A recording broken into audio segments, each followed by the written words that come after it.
Okay, so my guest today is Laney Katz Becker. She's a literary agent, a former journalist, and now an acclaimed novelist.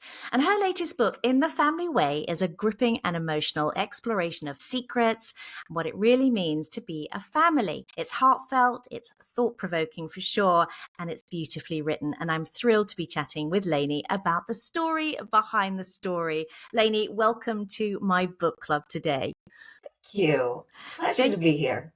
So, I would love for you to share a little bit about what In the Family Way is all about, if you could, please.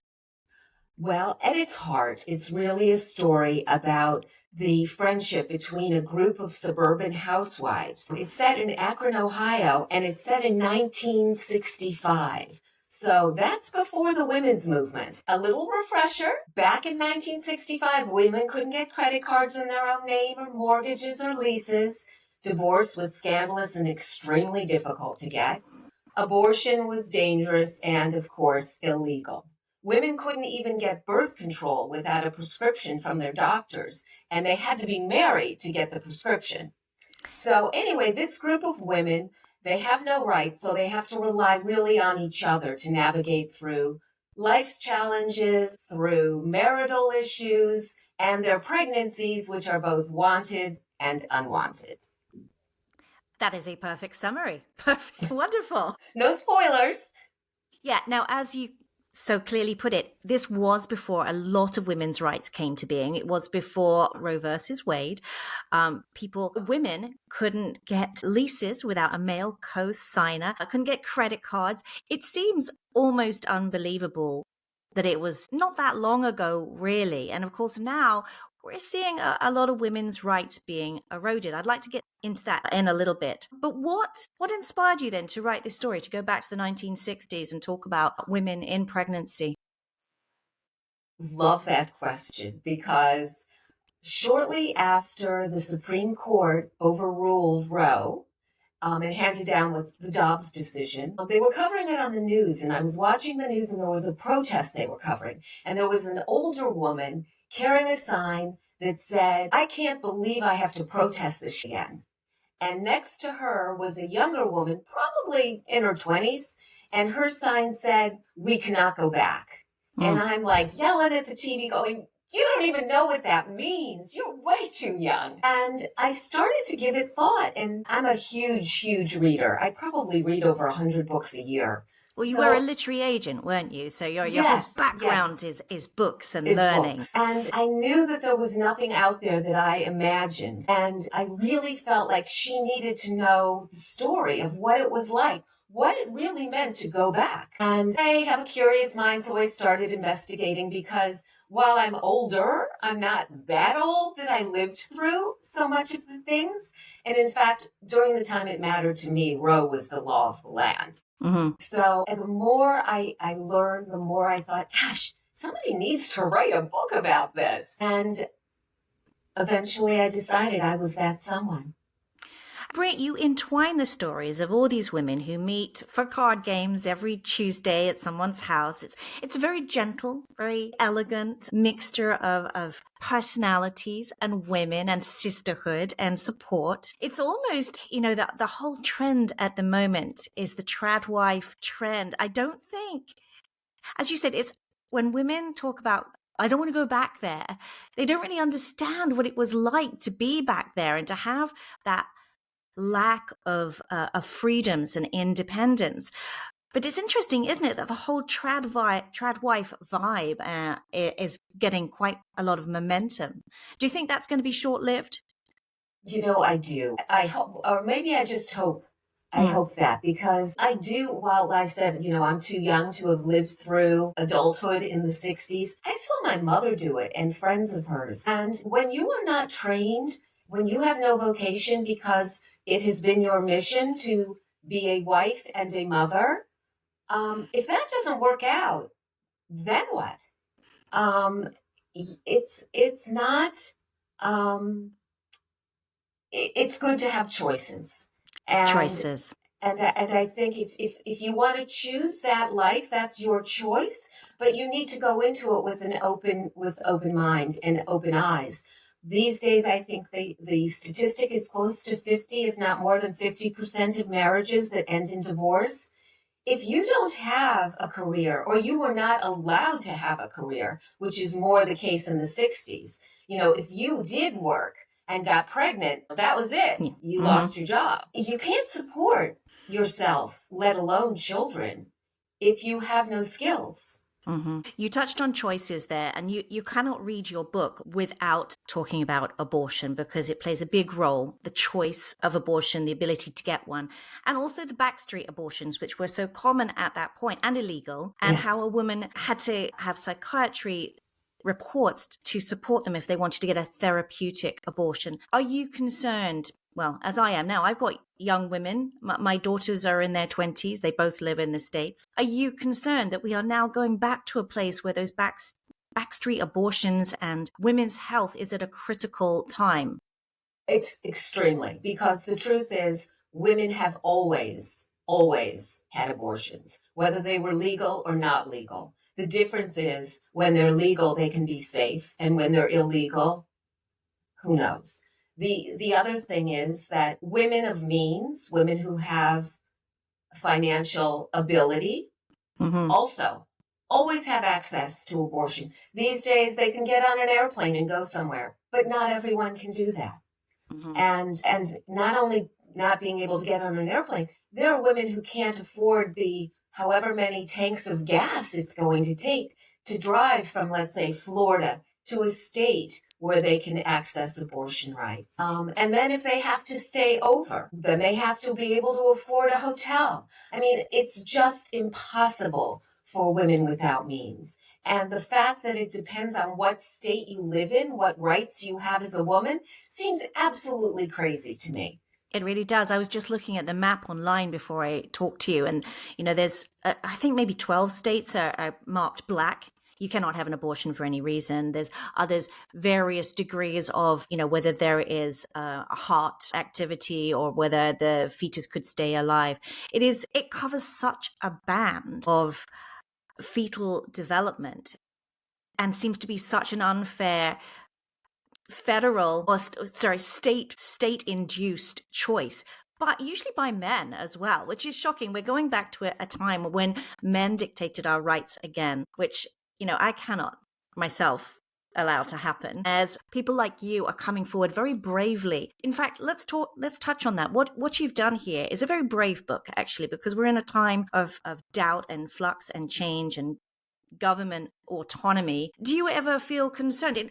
In fact, literally yesterday, there was a bombing of a fertility center in California. When you use your voice and your pen to rise above the parapet, do you feel concerned that you could be a target?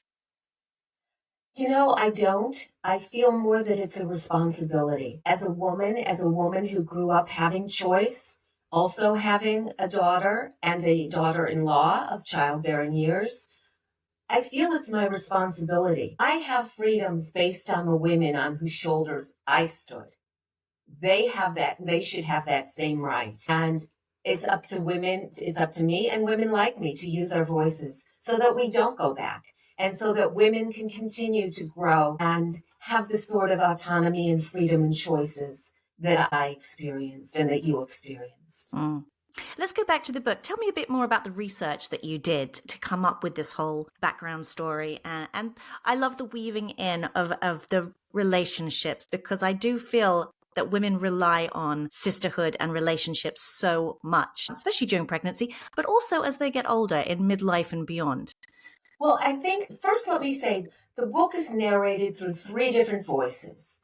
And the 3 female narrators are very, very different. You have Lily, who is married right after high school, is married to a nice Jewish doctor. She is a mother of a 2-year-old, and she is in the family way with her second child. Yes. The other narrator is Rose, and Rose is Lily's younger sister. Unlike Lily, Rose went to college. She got a job. She's now a teacher and loves her job. And when the book opens, she's been married for a year. But her marriage is not at all what she expected it to be. And the third narrator is Betsy. She is 15 years old. She grew up in Michigan. She's pregnant and not married, and her parents have shipped her off to a maternity home in Akron, Ohio. And unfortunately, the home is overflowing with girls who are in trouble. And so they have asked for volunteers in the community to take in these pregnant girls and to have them live with the families, which is how Betsy winds up living with Lily and her family. So you have pregnancy, one that could be on the horizon of the newly married woman, Rose, Lily, who's ready for her second, and then you have Betsy, who is pregnant, not married, doesn't want to be pregnant, frankly, doesn't even understand how she got pregnant. Right. She'd never had real sex education. And in addition to these women, Lily has a weekly canasta game. So there are those women, too, who also are in different stages of their lives in terms of their childbirth and wanting to expand their family or feeling they're done with their families. Right. I love the way you wove in as well. She comes from a very different background and she moves in with a young Jewish family with Lily. And I like the way Lily gently teaches her about Jewish traditions. And they have a really beautiful bond, don't they? Where Betsy loves and admires Lily, and Lily has like an unfurling of her sort of understanding of women and her friendship, and is teased a lot by people, especially her sister, about using words. She constantly will use a euphemism rather than using a word to describe anatomy or the act of getting pregnant. And that really does, I think, put it right into that 1960s, almost Stepford Wives sort of mentality, doesn't it? Where everybody comes out in the morning with their hair absolutely perfect, their lipstick on. But as I was saying, I do love that way that you have introduced some Jewish traditions to help Betsy understand the family that she's moved into. I have to say I borrowed that from my life experience. When I was a little girl, and I don't remember how old, but I was very young, my parents took in an unwed mother from the community. Apparently, they had a house that was overflowing with pregnant girls who were in trouble. And so this gal lived with us. She was Catholic. I think she was Catholic. Let's just say she wasn't Jewish, and we were. And as I said, I was very young, but I had to think, what would she think if she saw us light candles on Friday night? What would she think? It was a very young, unexperienced girl about what she's seeing. And that gave me an opportunity to explore it in my novel. Mm-hmm. You've touched on a number of topical things within your novel, which I think people will find really fascinating, both from sort of the abortion and the losing women rights, and of course from a Jewish perspective as well, where we're going through a terrible amount of anti-Semitism. Obviously, it's a really tragic time for the world that we need to just understand each other a little bit more. And I think writers like you who can bring that to the fore and explain that in a really simplified, dignified, articulate way is incredibly helpful. Thank you. So it also tackles surrogacy and family secrets. Why was that important for you to explore? Well, not really surrogacy as much as adoption. Yes, adoption. Because there was a stigma to adoption back in the day. You didn't, first of all, it was much more closed, prudish. There was a veneer that especially middle-class families, I think, had to hold up. So you certainly weren't open about discussing issues about trying to get pregnant or looking into adoption. It just wasn't done. In the same way that things like breast cancer weren't openly discussed. She had female cancer, or she had her, we live in a much more open, some might say too open, with how out there everybody is about everything, especially, on social media. But there were stigmas to things, and I think largely because they just weren't talked about. I mean, it's very heartbreaking when you see the correspondence between, or the lack of, between Betsy and her parents, and how, she has to send her letters via her mother to get to her best friend, just so that they can be censored to make sure that she never, ever gives away that secret that she's gone away not to help her aunt, but to actually give birth. It is so sad, isn't it, that that used to be the way. And, young girls would go away for, 6 months or so, come back, like a new penny, as if nothing had happened, all across the States and the UK and Ireland. So many of these stories went on where young women were separated from their babies at such a young sort of teenage, early 20s age. And then to have to pretend to their future husbands that they were not sullied in any way, to keep that secret for decades or potentially forever. I can't imagine how that might feel. I can't. I have read, actually, there's a wonderful nonfiction book called The Girls We Sent Away, The Girls Who Went Away, something along, I feel bad botching it. But it was like an oral history of 70 different young girls who talked about their experience of being unmarried and having to give their babies up for adoption. And it just left such a lasting scar. And I think because they were shamed right from the beginning, that they had to be sent away. It had to be a secret. When they came back, they couldn't tell anyone. Oftentimes, even their siblings didn't know. And that it's terrible to feel that women are shamed that way, and that the men, or the boys in that case, that got them pregnant just went on with their lives. Like, may not even have known. May not even have known. And isn't it interesting, of course, now, and scary in some degree, that with DNA analysis, people are tracking back to who those parents might be. And there are these family secrets. I think this could be a sequel. I mean, these family secrets are suddenly, boom, there is no denying that, somebody had a baby before they were married, or this 40-year-old person suddenly appears and you're my mother, or did you know that you were the father to me? It's a can of worms. And it's also, I don't know, how do you feel about it? I mean, if you could see Betsy, I mean, I'm not going to allude to how the novel goes, but there are repercussions decades later from what happens when people give their babies away. Or I mean, again, we've sort of come full circle, haven't we? Because now we're back to women having choices.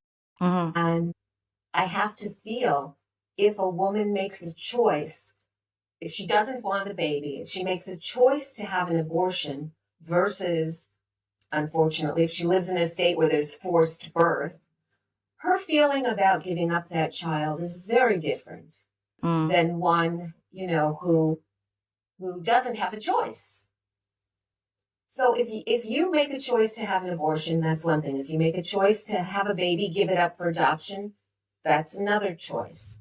If you choose to adopt a baby, that's yet another choice. If you choose an open adoption and you include the birth mother, that's yet another choice. I mean, there are so many choices and so many ways to have a family.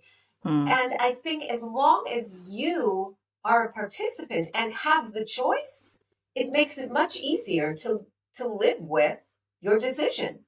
And hey, don't we all, I say this to my kids all the time. I say, I make the best choices I can in terms of raising you, I make the best choices I can at the time. You may grow up later and decide I made the worst choices in the world. Go tell that to your psychiatrist. Just know I did the best I could at the time. Right. And I think that we all try, that's what we all aspire to do, to make the best possible choice that we can. Yes. Oh my gosh. What are you working on something else now? What's your next book? Every writer has their next book in their head, don't they? Well, I have more than a book in my head. I have a manuscript sitting with my editor. It is also recent historical fiction. And this book is set in 1965. And my next novel is set in between 1968 and 1970. And unlike this novel, which is before the women's movement takes place, That one is right there in the heart of the women's movement. And it follows young women who, without giving away too much, let's just say, are affected, and their choices are greatly affected by the fact that the women's movement has taken flight. It accelerated so quickly, didn't it? As did. you said, first of all, we were in Ohio, 1965, no choices. And then give it a couple more years. Look at the acceleration that all of a sudden. Crazy, right?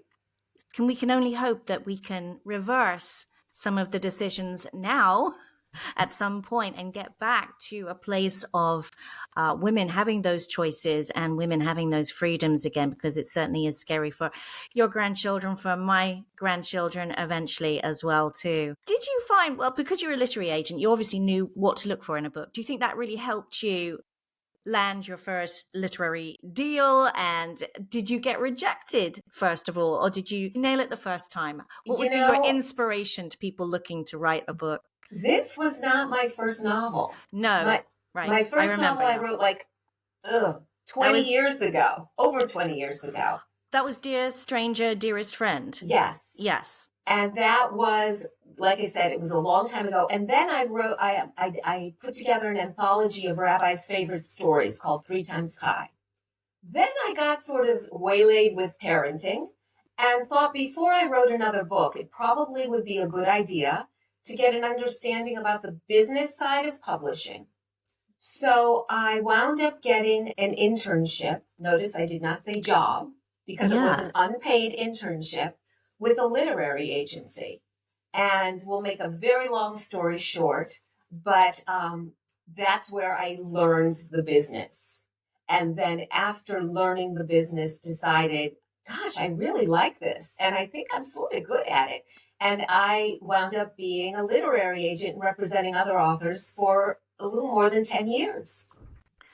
Well, it certainly worked for you. And I mean, I have to say, it's a very visual book, and people have already likened it to Lessons in Chemistry, for example, of that era. And it comes across as quite technicolor, I think.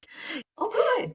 Do you know what I mean by that? It feels like those kind of strong colors, almost like Brady Bunch style, just delightfully American stereotypes of those times. But there's so much deeper than stereotypes, so much deeper and more interesting as women. And it is really, really, I think, enjoyable to see, for a start, with Lily, someone who you think, that's it, she's set in her ways, that's the way she's going to be.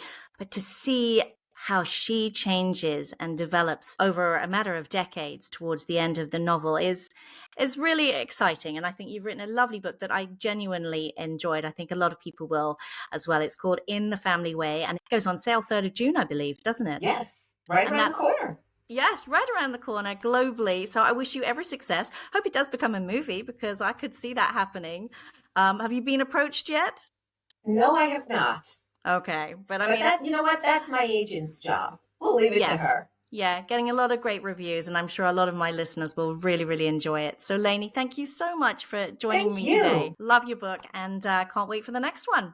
Thanks you so much. It's been fun.